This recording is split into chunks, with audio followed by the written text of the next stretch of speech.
Friends, welcome to Kannada recipes ಚಾನೆಲ್ಗೆ ಸ್ವಾಗತ. ನಾನಿವತ್ತು ವೈಟ್ ಕ್ರೀಮಿ ಪನ್ನೀರ್ ಮಾಡ್ತಾ ಇದ್ದೀನಿ ಗ್ರೇವಿ. ಏನೇನು ಬೇಕಂತ ನೋಡ್ಕೊಳ್ಳಿ.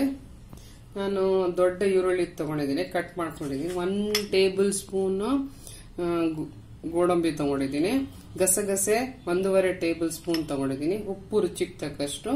1/4 ಟೀ ಸ್ಪೂನ್ ಪೆಪ್ಪರ್ ತಗೊಂಡಿದ್ದೀನಿ. ಕಾಳು ಮೆಣಸು ಮತ್ತೆ ಚಕ್ಕೆ 2, ಮತ್ತೆ ಗರಂ ಮಸಾಲಾ ಪೌಡರ್ 1.5 ಟೀ ಸ್ಪೂನ್, ಬೆಳ್ಳುಳ್ಳಿ ಶುಂಠಿ ಪೇಸ್ಟ್ 1.5 ಟೀ ಸ್ಪೂನ್, ಹಸಿ ಮೆಣಸಿನ್ಕಾಯಿ 3 ತಗೊಂಡಿದ್ದೀನಿ. ನೀವು ಎಷ್ಟಾದ್ರೂ ನಿಮ್ ಟೇಸ್ಟ್ ಪ್ರಕಾರ ಹಾಕೊಳ್ಳಿ. ಇದು ನಾನು 300 ಗ್ರಾಮ್ಸ್ ಪನ್ನೀರ್ ಕ್ಯೂಬ್ಸ್ ಅಲ್ಲಿ ಕಟ್ ಮಾಡ್ಕೊಂಡಿದ್ದೀನಿ. ಮತ್ತೆ ಕ್ರೀಮ್ ನೀವು ಯಾವ್ದು ಕಂಪ್ನಿದಾದ್ರೂ ಯೂಸ್ ಮಾಡಬಹುದು. ಹೇಗ್ ಮಾಡೋದಂತ ನೋಡ್ಕೊಳ್ಳೋಣ ಫ್ರೆಂಡ್ಸ್. ನಾವು ಮೊದಲು ಮಸಾಲೆ ರುಬ್ಕೊಂಡ್ಬಿಡೋಣ. ಇದರಲ್ಲಿ ಗೋಡಂಬಿ, ಈರುಳ್ಳಿ, ಹಸಿ ಮೆಣಸಿನ್ಕಾಯಿ, ಗಸಗಸೆ, ಇದು ಪೆಪ್ಪರು ಮತ್ತೆ ಚಕ್ಕೆ. ಇವಾಗ ಇದನ್ನ ರುಬ್ಕೊಂಡ್ಬಿಡೋಣ. ಮಸಾಲೆ ರುಬ್ಕೊಂಡಿದ್ದೀನಿ. ಇವಾಗ ನಾವು ಒಂದು ಪಾತ್ರೆಯಲ್ಲಿ 2 ಟೇಬಲ್ ಸ್ಪೂನ್ ಆಯಿಲ್ ಹಾಕೊಳ್ಳೋಣ. ಅದಕ್ಕೆ ನಾನು ಬಟರ್ ಹಾಕ್ತಾ ಇದ್ದೀನಿ. 1 ಟೀ ಸ್ಪೂನ್ ಬಟರ್ ಹಾಕ್ತಾ ಇದ್ದೀನಿ. 1 ಕ್ಯೂಬ್ ಬರುತ್ತಲ್ಲ ಅಮೂಲ್ದು, ಅದು.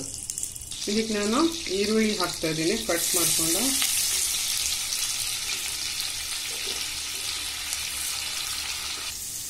ನೋಡ್ಬೋದು ಆನಿಯನ್ ಫ್ರೈ ಆಗಿದೆ. ಇದಕ್ಕೆ ನಾನು 1-2 ಟೀ ಸ್ಪೂನ್ ಮೈದಾ ಹಾಕಿ ಫ್ರೈ ಮಾಡ್ಕೊತಾ ಇದ್ದೀನಿ. ಚೆನ್ನಾಗಿ ಮಿಕ್ಸ್ ಮಾಡ್ಕೊಳ್ಳಿ. ಮೈದಾ ಸ್ವಲ್ಪ ಫ್ರೈ ಆಗ್ಬೇಕಷ್ಟೇ. ಇದು ಫ್ರೈ ಆಗಿದೆ. ಇದಕ್ಕೆ ಬೆಳ್ಳುಳ್ಳಿ ಶುಂಠಿ ಪೇಸ್ಟ್ ಹಾಕ್ತಾ ಇದ್ದೀನಿ.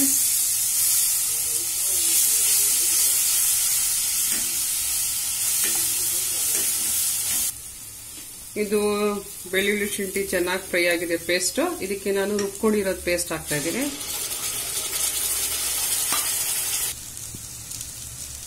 ಇದಕ್ಕೆ ನಾನು ರುಬ್ಕೊಂಡಿರೋದು ಮಸಾಲೆ ನೀರು ಹಾಕ್ತಾ ಇದ್ದೀನಿ. ಮೈದಾ ಯಾಕೆ ಹಾಕ್ತದೆ ಅಂದ್ರೆ ಸ್ವಲ್ಪ ಥಿಕ್ನೆಸ್ ಬರುತ್ತೆ ಗ್ರೇವಿಗೆ.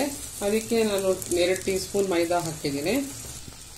ಇದಕ್ಕೆ ನಾನು 2 ಹಸಿ ಮೆಣಸಿನ್ಕಾಯಿ, ಉಪ್ಪು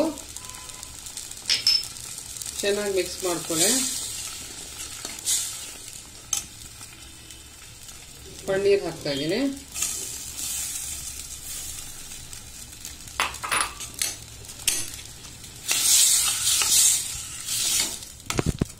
ಚೆನ್ನಾಗಿ ಕುದೀತಾ ಇದೆ.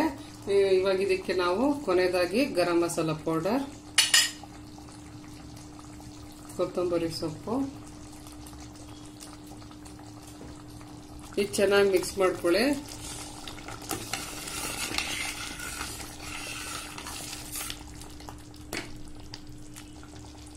ನಾನು ಇದಕ್ಕೆ ಅರ್ಧ ಕಪ್ ಕ್ರೀಮ್ ಹಾಕ್ತಾ ಇದ್ದೀನಿ.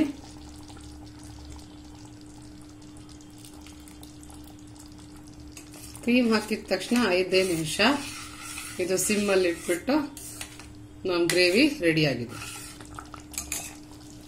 5 ನಿಮಿಷ ಆಗಿದೆ ಸಿಮ್ ಅಲ್ಲಿ. ಸ್ಟವ್ ಆಫ್ ಮಾಡೋಣ ಮತ್ತೆ ಪ್ಲೇಟ್ ಮಾಡ್ಕೊಳ್ಳೋಣ.